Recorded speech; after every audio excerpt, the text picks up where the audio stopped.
The world remains on edge as President Trump contemplates a response to Iran's downing of one of our surveillance drones in international waters. He called off an attack on Iran last night, and he did the right thing. His instincts are correct on this, and thus far he's managed to avoid a war, even though some, I suspect, might actually love to see it. Remember, he's standing down in spite of the media, in spite of his own team. There are people in the media right now that actually seem to want a war. How insane. Think about it. How insane is that? It's like they just want it, right? They want to like egg them on somehow.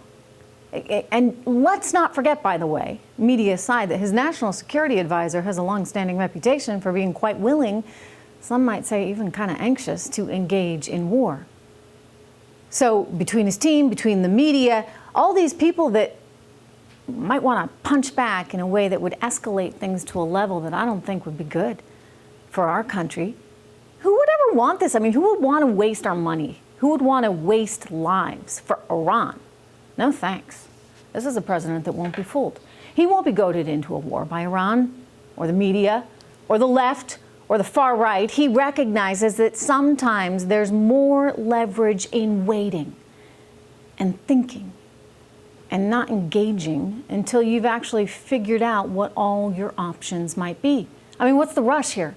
Iran is scared right now, and Iran should be scared. So let's let them stay scared. 24 hours ago, the president had a plan in place. And according to him, we were locked and loaded and about to fire at Iran. But according to the president, too many people would have died, and thus he called it off. Good.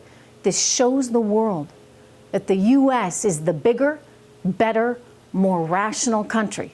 The president needs to stay the course. Be ready to move.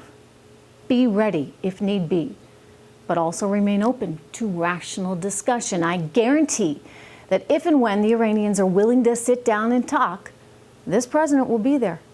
Joining me right now for reaction, retired Major General Robert Scales.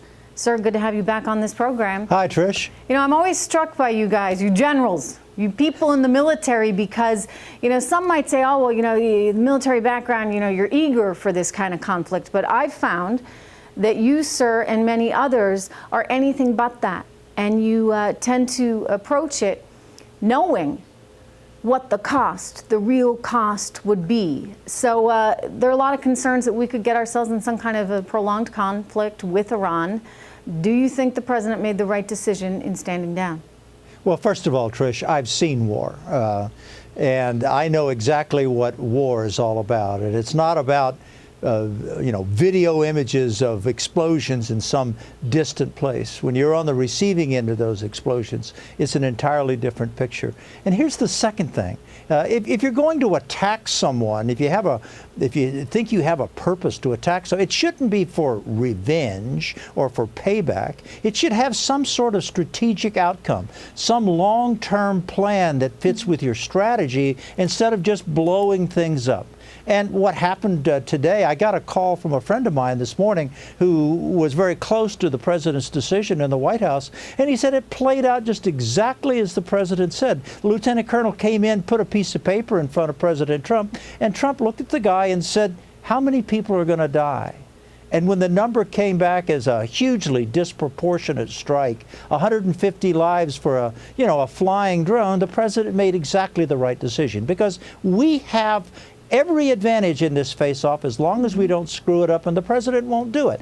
The price of oil is low. There's a glut on the market, so turning off Iranian oil isn't going to affect anything. Number two, our military advantage is off the charts. Number three, the youth of Iran know what's going on in the world, unlike the North Koreans, and they see what Western life is like, and they're turning against the mullahs. So the clock is on our side. We can't screw this up, and striking early for no reason other than the fact that we lost a drone is premature. The president understood that, and he did exactly the right thing, Trish. Do you think he's getting the right advice, sir? I mean, he's got a lot of people there that might have been encouraging him but you know something? back. He's a businessman, and he's got his own internal logic, internal clock and internal logic circuits where he plays his own hunches, and most of the time he's right.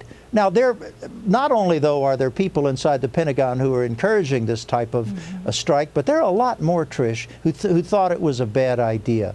You know what? Don't kill people unless you do it for a purpose. Don't do it just for the sake of revenge. Yeah, no, I hear you. And I think that now the U.S. looks like the more magnanimous player in all of this, because we could have taken this opportunity. And in some way, they kind of owe us. You know, they did try and say that they were also trying to spare us. You've got Iranian officials out today claiming that a U.S. spy plane with 35 people on board was actually really flying very close to the drone that they shot down earlier on Thursday, and yet they chose not to shoot down that specific plane. I mean, for goodness sakes, I should hope not. 35 people on board. I don't think we need to reward them for that. But I also think we might be entering a new phase here, thanks to Donald Trump standing down on the opportunity he had in front of him. And that might be one in which we can hopefully start to have some real conversations. That's right. And let's take our time with this, because as the clock winds down and as the pressure on Iran begins to increase, as the sanctions begin to bite, eventually the mullahs are going to have to wake up one morning and say, this can't go on any longer. We don't want to negotiate with the great Satan, but we don't have any choice. We have to do it. It may not happen tomorrow. It may not happen next week or next month, but we need to be patient. We need to stand back and let this play out, because I think at the end of the day, this may end well without actually firing a shot, Trish. I'm with you. I'd like to see that.